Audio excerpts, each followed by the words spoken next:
வணக்கம். திங்கட்கிழமை செப்டம்பர் மாதம் 9ஆம் தேதிக்குரிய செய்திகளோடு இந்த அதிகாலை வேளையில் உங்களை சந்திக்கிறேன். தேர்தல் என்று வந்தாலே உடைவுகள், தாவல்கள், பிரிவுகள், குற்றச்சாட்டுகள் என்று பலவிதமாக இருக்கு. இந்த ஜனாதிபதி தேர்தலும் அவ்வாறுதான். 3 பேர் பிரதான வேட்பாளர்களாக இப்பொழுது களத்திலே தெரிந்தாலும் பின்னணியில் இயங்கிக் கொண்டிருக்கிற இனிய 36 பேரில் ஒரு 4-5 பேராவது வாக்கு பிரிப்பிலே ஈடுபட்டு வருகின்றார்கள். இல்லாவிட்டால் அவர்களுக்கு வழங்கப்படுகின்ற வாக்குகள் ஏனைய பிரதான வேட்பாளர்களிடமிருந்து வாக்குகளை பறித்துக் கொண்டிருக்கின்றன என்று சொல்லி எங்கள் எல்லோருக்கும் தெரியும். இதிலே அதிகமாக விவாதத்துக்கு உட்படுகின்ற ஒருவராக இருந்து வருபவர் தமிழ் தேசிய பொது கட்டமைப்பு சார்பாக இறக்கப்படுகின்ற பொது வேட்பாளர். அந்த பொது வேட்பாளருக்கு ஆதரவு, எதிர்ப்பு நிலை ஆகியவற்றை வெளிப்படுத்துகின்ற தமிழரசு கட்சி இந்த தேர்தலில் நேரடியாக சம்பந்தப்படாமலே சின்னாபின்னமாகி போய் கொண்டிருக்கிறது என்பது தமிழரசு கட்சியின் ஆதரவாளர்களின் ஒரு பக்க கவலை ஆதங்கமாக இருக்க, இன்னும் ஒரு பக்கம் வேடிக்கையாகவும் இது இருக்கிறது.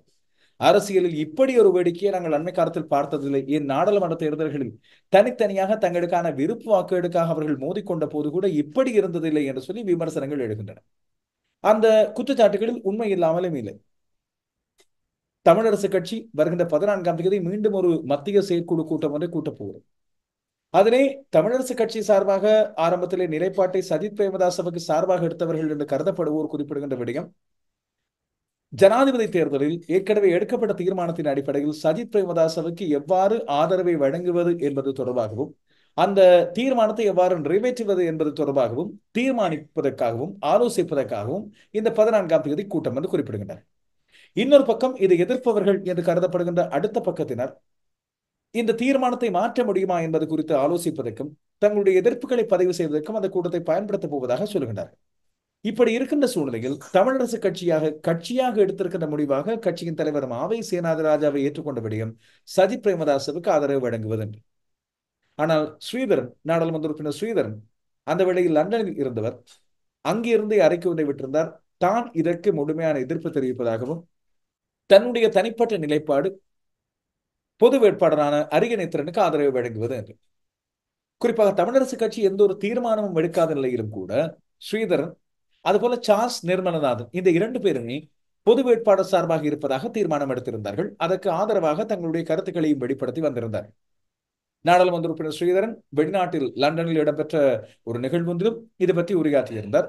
சார்ஸ் நிர்மலநாதனும் அப்படி புலம்பெயர் தமிழர்களிடம் வேண்டுகோள் ஒன்றை முன்வைத்ததாக ஞாபகம்.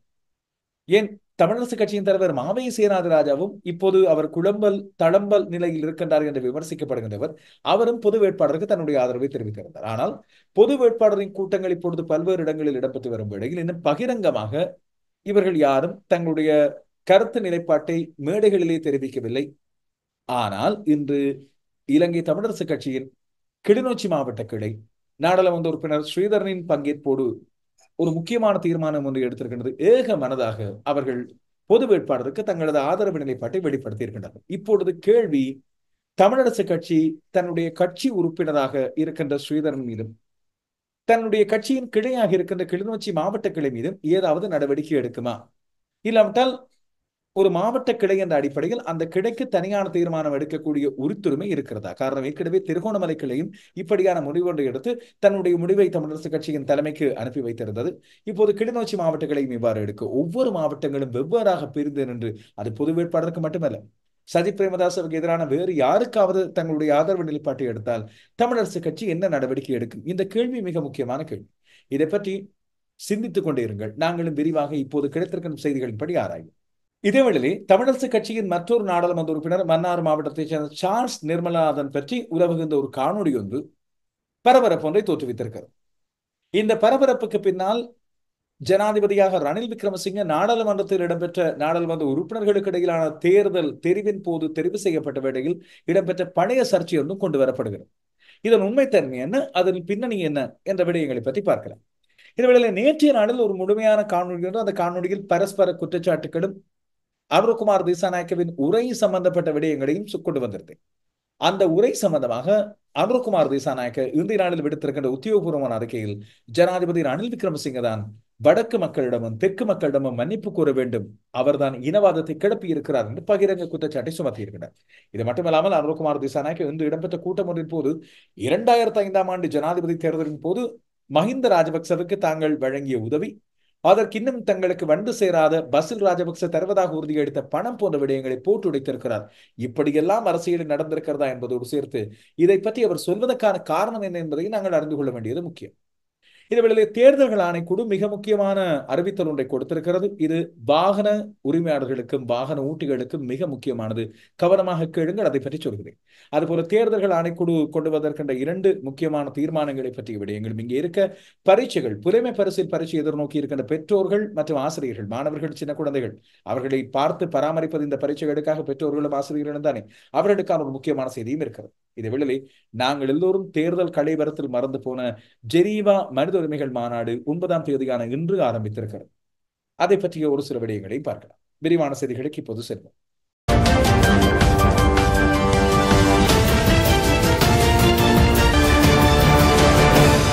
ஜனாதிபதி தேர்தல் திகதிக்கு இன்னும் இருப்பது சரியாக 11 நாட்கள். இந்த அதிகாலை வேளையில் இந்த செய்திகளை கொண்டு வரும் போதே ஒவ்வொரு பக்கமாக பிரசாரங்கள், ஆன்லைன் இணைய வழி பிரசாரங்கள், அந்த பிரசாரங்களுக்கு கொட்டி குவிக்கப்பட்ட தொகைகள் என்று நீங்கள் பலவற்றை பார்க்கலாம். ஒவ்வொரு நாளும் உங்களது கணினி திரை முன்னாக உங்கள் கையடக்க தொலைபேசிக்கு ஒவ்வொரு நாளும் உங்களது கணினி திரையிலே உங்களது கையடக்க தொலைபேசியிலே தாராளமாக விளம்பரங்கள் வந்து சேரும். அந்த விளம்பரங்கள் யாரினால் பணம் கொடுத்து அந்த விளம்பரங்களாக பதிப்பிக்கப்பட்டிருக்கின்றன என்ற விவரங்களும் வெளியிடப்பட வேண்டும். இதுதான் ஆன்லைன் சமூக வலைத்தளங்களிலும் இணையதளங்களிலும் வரப்போகின்ற விளம்பரங்களுக்கு இருக்கின்ற கட்டாய நடைமுறை. இதுதான் சமூக வலைத்தளங்களிலும் இணையதளங்களிலும் ஒளிபரப்பாகின்ற விளம்பரங்களுக்கான கட்டாய நடைமுறை. அதுபோல பல்வேறு இலத்திரனியல் ஊடகங்களும் பத்திரிகைகளும் கூட இந்த விளம்பரங்களை காவி வருகின்றன. சில வேளைகளில் இந்த நேரலை காணொலியிலும் கூட, சில வேளைகளில் இந்த காணொலியிலும் கூட நீங்கள் இடையிடையே இப்படியான விளம்பரங்களை பார்க்கலாம். ஆனால் பிரசாரங்கள் கடைகட்டி இருக்கின்ற இந்த சூழ்நிலையில் 3 பிரதான வேட்பாளர்கள் மத்தியில் அதிகமான போட்டி நிலவுகிறது.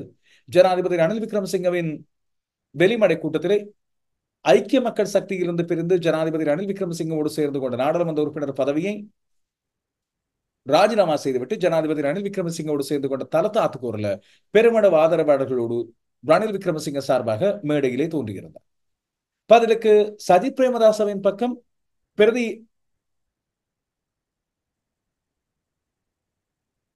சஜித் பிரேமதாசவின் பக்கம் முன்னாள் நடிகையும் ஸ்ரீலங்கா பொதுஜன பெரமுனவின் நாடாளுமன்ற உறுப்பினராக இருந்து ஜனாதிபதி ரணில் விக்ரமசிங்கவின் அமைச்சரவையில் ராஜாங்க அமைச்சராக இருந்து வருமான கீதா குமாரசிங்க கண்டியிலே வைத்து தன்னுடைய ஆதரவை வெளிப்படுத்தியிருந்தார்.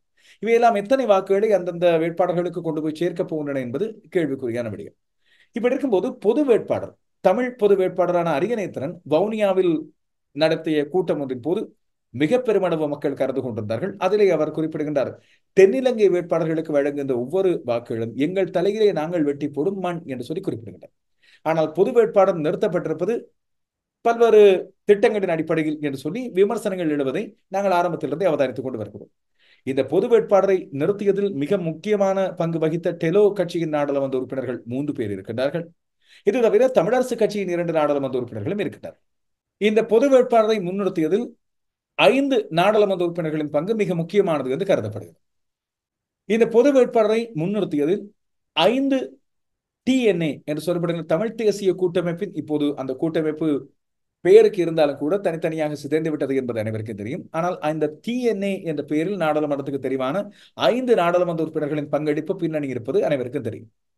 டெலோவை சேர்ந்த செல்வம் அடைக்கலநாதன் மற்றும் கருணாகரன் கோவிந்தன், இதுபோல நாடாளுமன்ற உறுப்பினர் சித்தார்த்தன், பிளாட் அமைப்பின் தலைவர், இவர் தவிர இவர்கள் 3 பேரும் வெளிப்படையாக தங்களுடைய ஆதரவை வெளிப்படுத்தியவர்கள். இது தவிர மேலும் 2 பேர் தமிழரசு கட்சியின் நாடாளுமன்ற உறுப்பினர்களான சிவஞானம் ஸ்ரீதரன் மற்றும் சார்ல்ஸ் நிர்மலநாதன், 5 பேர். இது தவிர தமிழ் மக்கள் தேசிய கூட்டணியைச் சேர்ந்த CV விக்னேஸ்வரன் பிரதானமானதாக இந்த தேர்தல் ஆரம்பிக்கப் போகிறது என்ற நிலை இருந்த போதே பொது வேட்பாளர் ஒருவர் கட்டாயமாக தேவை என்ற கோட்பாட்டை, என்ற கொள்கையை முதலில் வெளிப்படுத்தி கொண்டு வந்த ஒருவர். இந்த நிலையில் 3 பேர் சேர்ந்து அந்த பிரசாரங்களை கொண்டு செல்ல வவுனியாவில் இடம்பெற்ற கூட்டத்தின் போது செல்வம் அடைக்கலநாதன் கலந்து கொண்டிருந்தார். ஆனால் இலங்கை தமிழரசு கட்சி பொது வேட்பாளருக்கு தன்னுடைய எதிர்ப்பை வெளிப்படுத்தியதோடு தன்னுடைய மத்திய குழு செயற்குழு உறுப்பினரான அரியநேத்திரன் இந்த தேர்தலில் போட்டியிடக்கூடாது, விலக வேண்டும் என்ற தீர்மானத்தை நிறைவேற்றியது. இது மட்டுமல்லாமல் பொது வேட்பாளருக்கு ஆதரவு தெரிவிப்பதில்லை என்று சஜித் பிரேமதாசவுக்கு ஆதரவாக தங்களுடைய நிலைப்பாட்டை கொண்டு வந்திருந்தது வவுனியாவில் இடம்பெற்ற மத்திய செயற்குழு கூட்டத்தில். அந்த வேளையில் ஸ்ரீதரன் வெளிநாட்டில் இருந்தார். இப்போது ஸ்ரீதரன் நாடு திரும்பி இருக்கின்றார். இந்த நேரத்தில் இந்த 5 நாடாளுமன்ற உறுப்பினர்கள் என்ற விடயம் இங்கே கொண்டு வரப்படும் போது சார்ல்ஸ் நிர்மலநாதன் தொடர்பான ஒரு காணொலி ஒன்று வெளியாகி இருக்கின்றது. இந்த காணொலியில் அவர் ஐக்கிய தேசிய கட்சியின் தலைவர், இப்போது சுயாதீன வேட்பாளராக போட்டியிடுகின்ற ரணில் விக்ரமசிங்கவுக்கு ஆதரவான நிலைப்பாடு பற்றி பேசுவதையும், அவருக்கான ஆதரவு நிலைப்பாட்டை வெளிப்படுத்தினால் தனக்கு நிதி அமைச்சர் பதவி இல்லாவிட்டால் அமைச்சர் பதவி ஒன்று கிடைப்பது போன்று அவர் ஆலோசிப்பதையும் பற்றி அந்த காணொலி வெளிப்படுத்துகிறது.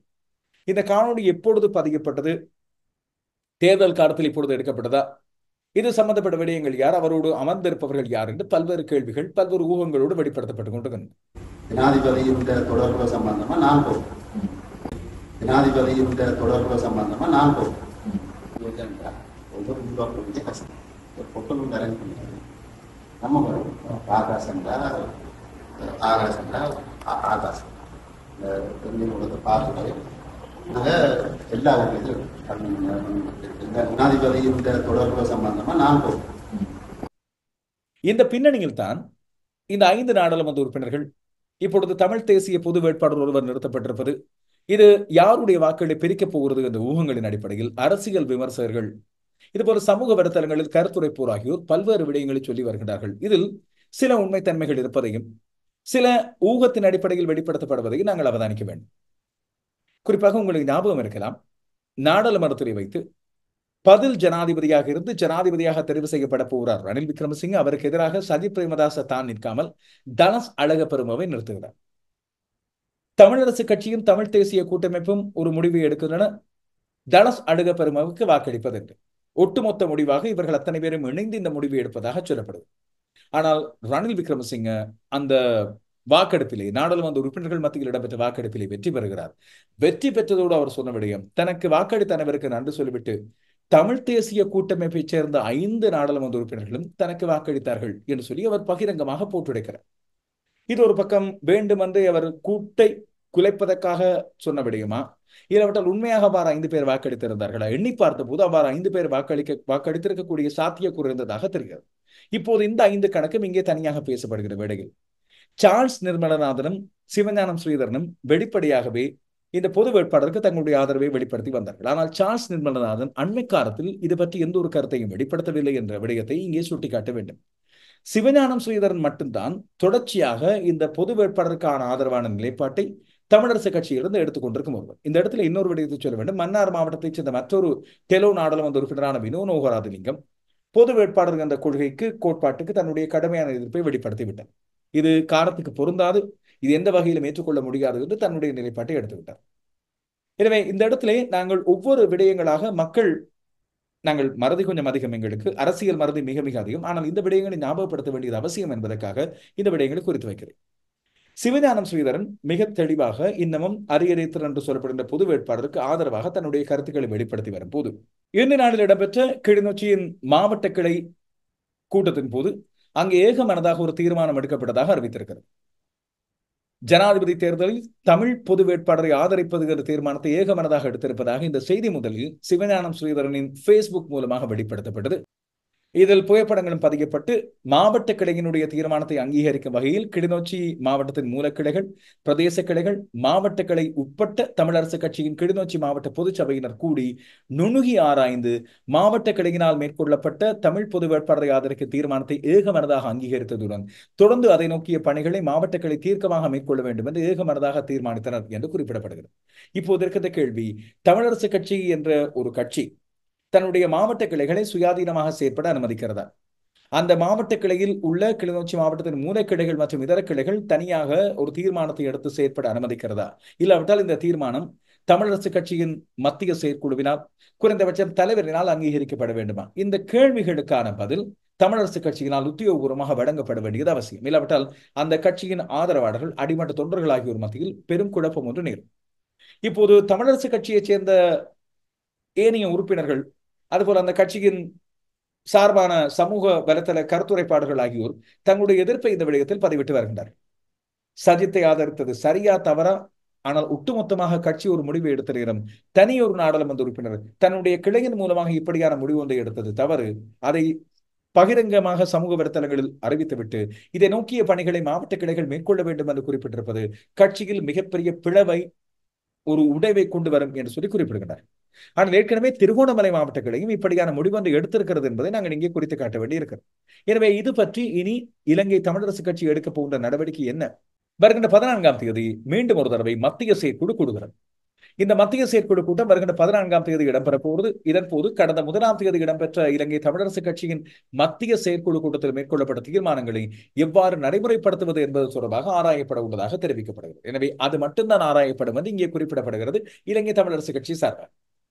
இப்போது பிரதான ஜனாதிபதி வேட்பாளர்களது தேர்தல் விஞ்ஞாபனங்களை ஆராய்வதற்காக நியமிக்கப்பட்ட 6 பேர் கொண்ட குழு இலங்கை தமிழரசு கட்சியின் குழுவாக நாளைய தினம் வவுனியாவில் கூட உள்ளது. அதாவது நாளை என்று வரும்போது இந்த 10ஆம் தேதி கூட உள்ளது என அந்த கட்சியின் நாடாளுமன்ற உறுப்பினரான எம் ஏ சுமந்திரன் ஏற்கனவே ஊடகங்களுக்கு தெரிவித்திருந்தார்.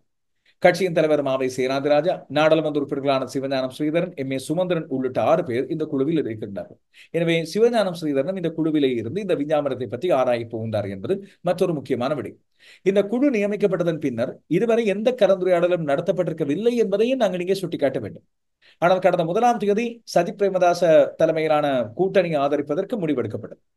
இதனையடுத்து மாவை சேனாதிராஜாவும் ஸ்ரீதரன் தான் ஆரம்பத்தில் எதிர்ப்பு கருத்துக்களை வெளியிட்டிருந்தார்கள். பின்னர் கட்சியை எடுத்த தீர்மானத்தை நடைமுறைப்படுத்துவதுதான் தன்னுடைய தலையாய பணி என்று மாவை சேனாதிராஜா ஆரம்பத்தில் அறிவித்திருந்தார். இப்போது ஸ்ரீதரன் எந்த நாளில் எடுக்கப்பட்ட கிளிநொச்சி மாவட்ட குழுவின் தீர்மானத்துக்கு பிறகு என்ன நடவடிக்கை எடுப்பார், இது பற்றிய விடயங்களை எவ்வாறு கொண்டு செல்வார், இல்லை அவர் எடுத்த முடிவு தவறாக இருந்தால் மாவை சேனாதிராஜாவோ இல்லாவிட்டால் மத்திய செயற்குழுவோ பதில் செயலாளர் சத்தியலிங்கமோ என்ன நடவடிக்கைகள் எடுக்கப் போகின்றார், இது கட்சியில் எப்படியான தாக்கத்தை கொண்டு வரப்போகிறது என்று பல்வேறு கேள்விகள் எழுந்திருக்கிறது.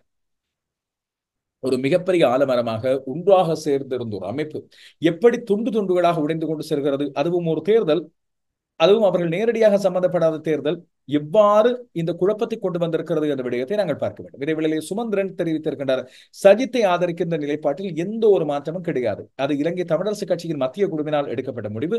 அது குறித்து ஆராய்ந்து இதை நடைமுறைப்படுத்துவது எவ்வாறு என்பது குறித்து ஆராய்வதற்கு வருகின்ற 14ஆம் தேதி கூட்டம் என்று தெளிவாக அவர் சொல்லிவிட்டார். இதேவேளையிலே கட்சியின் தலைவரான மாவை சேனாதிராஜா இவர் ஏற்கனவே இன்னும் ஒரு சர்ச்சையிலே ஏகப்பட்டிருக்கிறார். ரணில் விக்ரமசிங்கவுக்கு ஆதரவு தெரிவிக்கின்ற நிலைப்பாடும் அதுபோல தனியாக அவரது மகன் அடங்கிய குழுவினர் ரணில் விக்ரமசிங்கவை சந்தித்தது பற்றி இப்படி இருக்கின்ற போது அவர் ஊடகங்களுக்கு இந்த நாளில் வெளியிட்டிருக்கின்ற தகவலில் வருகின்ற 14ஆம் தேதி சஜித் பிரேமதாசவுக்கு ஆதரவு வழங்குவது குறித்து தமிழரசு கட்சியினால் மேற்கொள்ளப்பட்ட தீர்மானம் தொடர்பாக நிலவுகின்ற சர்ச்சைகளை தீர்ப்பதற்கும் மத்திய குழு கூட்டத்தில் இது பற்றி ஆராய்ந்து அதை தொடர்ந்து தெளிவான ஊடக அறிக்கை வெளியிடுவதற்கு நடவடிக்கை எடுக்கப்படும் என்று குறிப்பிடுகின்றார். எனவே இப்பொழுது 3 முனைகளில் தமிழரசு கட்சி ஈடுபட்டுக் கொண்டிருக்கிறதா, இல்லாவிட்டால் 2 விடயங்கள் தானா, சஜித் இல்லாவிட்டால் பொது வேட்பாளர், இல்லாவிட்டால் சஜித் மட்டும்தான், இப்படியான தீர்மானம் தான் எடுக்கப்பட போகிறதா என்ற கேள்வி முக்கியமான கேள்வியாக இங்கே இருக்கு. இந்த விடயங்களோடு சேர்த்து சார்ல்ஸ் நிர்மலநாதன் பற்றி உலவுகின்ற காணொலி பற்றி இலங்கை தமிழரசு கட்சி ஏதாவது தீர்மானங்கள் எடுக்குமா, இது பற்றிய விடயங்களை பற்றி ஆராய வேண்டிய தேவை இருக்குமா என்ற கேள்விகள் எழுகின்றன. காரணம், ஊடகங்கள் மத்தியிலும் ஊடகர்கள் மத்தியிலும் பேசப்படுகின்ற விடயம் இது ஆரம்பத்திலிருந்து ஒரு விதமான சந்தேகமாக அதுபோல இப்படியான விடயங்கள் பேசப்பட்டு வருவதை நாங்கள் இங்கே பார்க்கிறோம். ஜனாதிபதிக்கு நெருக்கமானவர்களாக இலங்கை தமிழரசு கட்சியிலும் தமிழ் தேசிய கூட்டமைப்பிலும் கூட செயற்படுவோர் இருக்கின்றார்கள். அவர்களை தனது வசப்படுத்துவதற்கு ஜனாதிபதி ரணில் விக்ரமசிங்க மேற்கொண்டு வருகின்ற தீர்மானங்கள் பற்றியும் பல்வேறு விடயங்கள் சொல்லப்படுகின்றன. ஏற்கனவே சமூக வலைத்தளங்களிலும் அதுபோல மேடை பேச்சுகளிலும் இந்த பா பெர்மிட் என்று சொல்லப்படுகின்ற மதுவான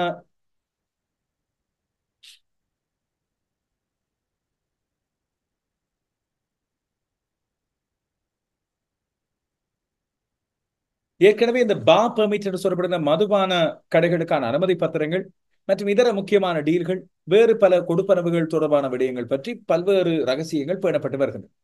சில அரசியல்வாதிகள் அமைதி காப்பதும் அதுபோல சில பேர் மத்தியில் இப்பொழுது நிலவுகின்ற குழப்பமான சூழ்நிலையும் சஜித் பிரேமதாசவுக்கு ஆதரவு அளிப்பதற்கு எடுத்த நடவடிக்கைக்கு சில பேர் எதிர்ப்பு தெரிவிப்பது கூட இப்படியான காரணங்களாக இருக்கலாம் என்று ஊகங்கள் இங்கே வெளிவந்து கொண்டிருக்கின்றன.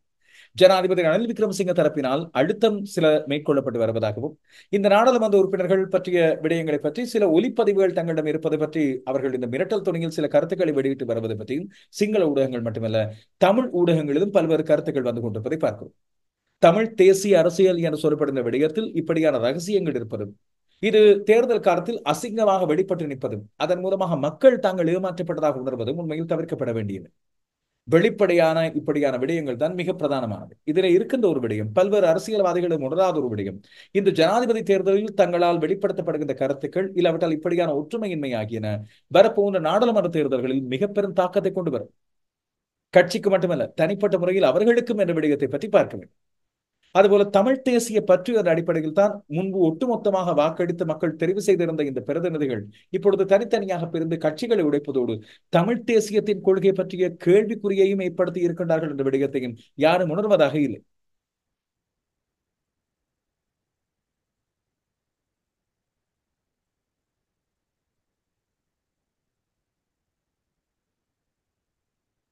இவை பற்றி இனி வரப்போகின்ற இந்த 11 நாட்களில் நாங்கள் அவதானித்திருப்போம்.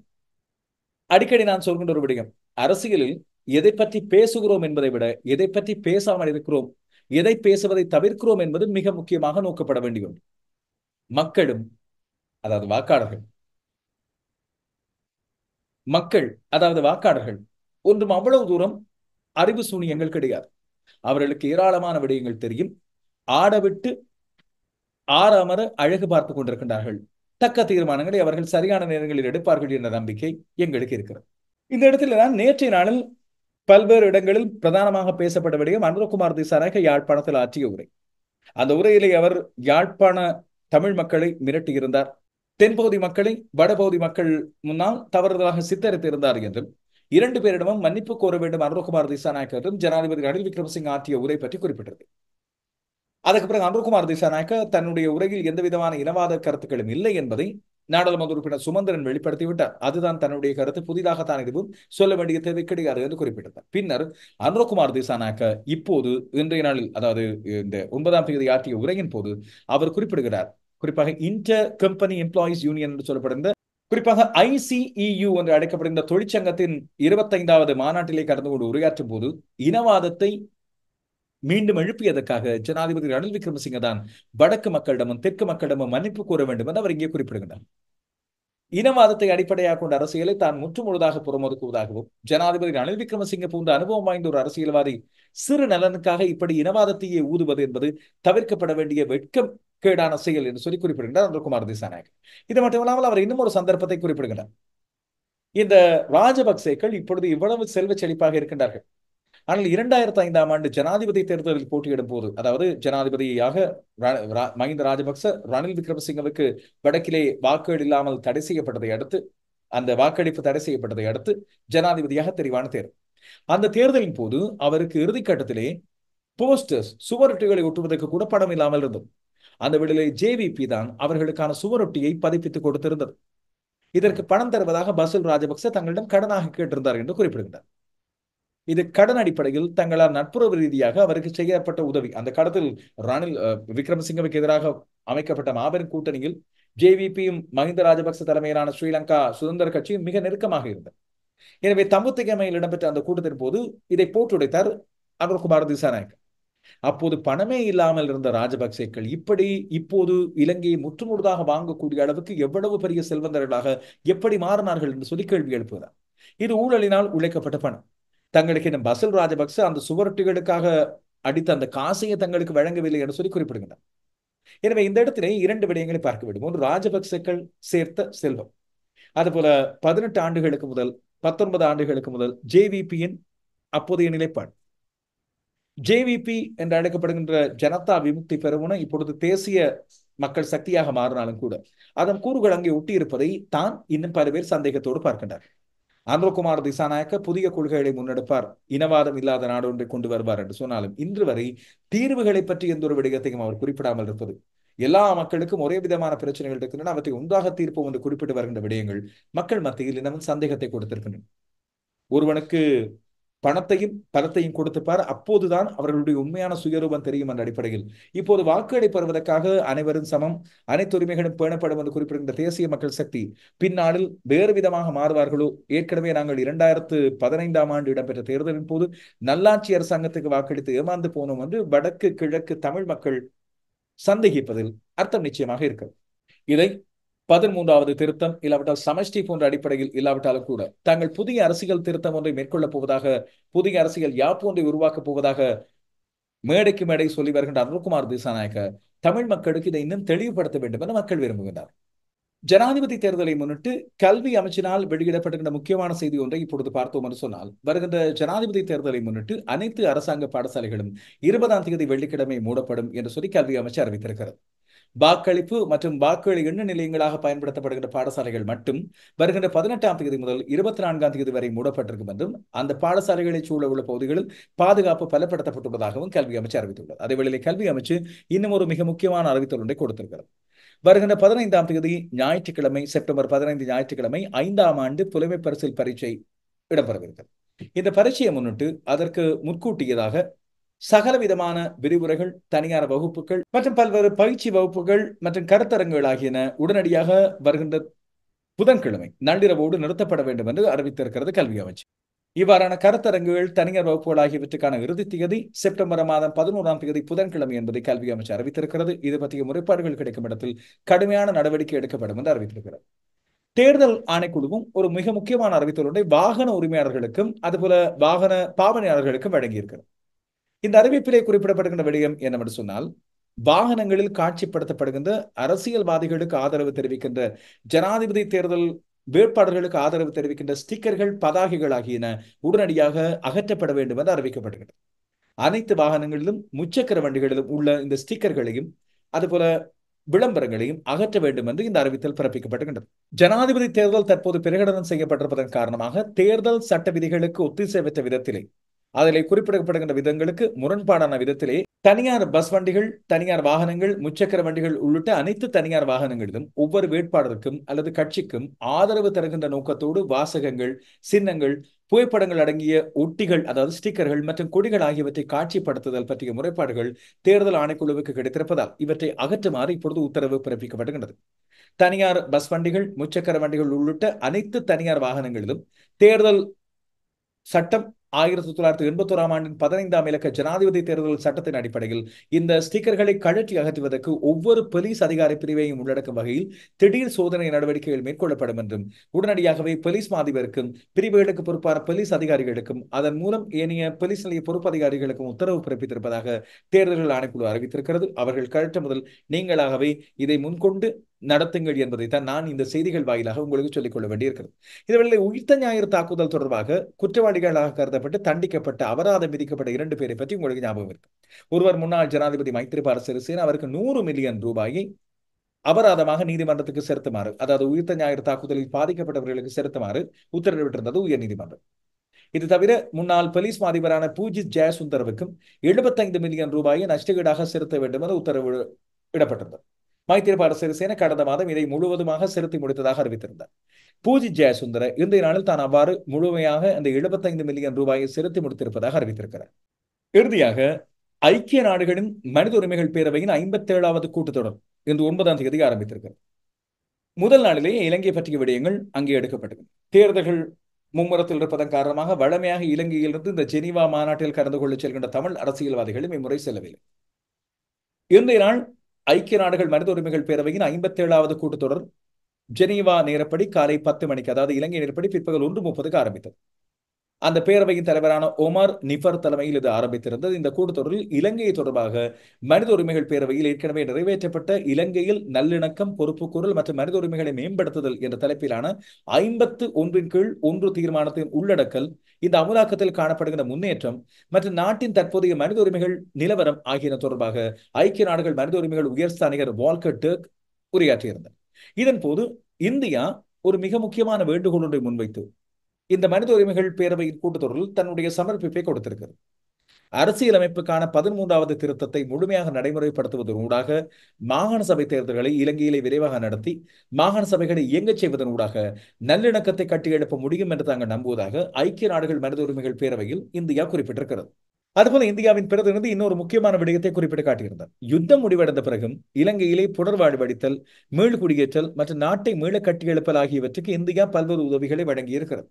2022ஆம் ஆண்டு நாடு மிக மோசமான பொருளாதார நெருக்கடிக்கு முகம் கொடுத்திருந்த வேளையில் பொருளாதார மீட்சி மற்றும் கடன் மறுசீரமைப்பு பொறிமுறை ஆகியவற்றுக்கு இந்திய அரசாங்கம் அதிகமான உதவிகளை வழங்கியிருந்தது பற்றி இங்கே சுட்டிக்காட்டியிருந்தார். ஆனால் இந்தியா இலங்கையுடனான உறவை பொறுத்த மட்டிலே தமிழ் மக்களுக்கான சமத்துவம், நீதி, சமாதானம் ஆகியவற்றுக்கும் மறுபுறம் இலங்கையின் இறையாண்மை, சுயாதீனத்துக்கு ஆதரவாக இந்த 13ஆம் திருத்தத்தை முழுமையாக நடைமுறைப்படுத்துவதன் ஊடாகத்தான் நடைமுறைகளை கொண்டு வர முடியும், நல்லிணக்கத்தை கட்டியெழுப்ப முடியும் என்று தான் நம்புவதாக அடுத்த ஒன்றை கொடுத்திருக்கின்றனர். எனவே இப்போது ஐக்கிய நாடுகள் சபையின் இந்த மனித உரிமைகள் செயற்குழு கூட்டத்தில் எதிரொலிக்கப்படுகின்ற விடயங்கள், இந்தியா அங்கே கொண்டு வருகின்ற அழுத்தம், தேர்தலில் எவ்வாறு எதிரொலிக்கப் போகிறது, இந்தியா ஒரு குறிப்பிட்ட வேட்பாளருக்கு தன்னுடைய ஆதரவை மறைமுகமாகவும் நேரடி அழுத்தம் மூலமாகவும் வழங்குவதாக சொல்லப்படுகின்ற போது அங்கே துணிக்கின்ற விடயங்கள் இங்கே தேர்தலில் எவ்வாறு துணிக்கும், சிங்கள வேட்பாளர்களின் மேடைகளிலே இது அழுத்தமாக கொண்டு வரப்படுமா போன்ற விடயங்களை நாங்கள் அவதானித்திருப்போம். இன்றைய நாளும் செய்திகளை பற்றி உங்களுடைய கருத்துக்கள், விமர்சனங்கள் ஆகியவற்றை எதிர்பார்த்திருக்கிறேன்.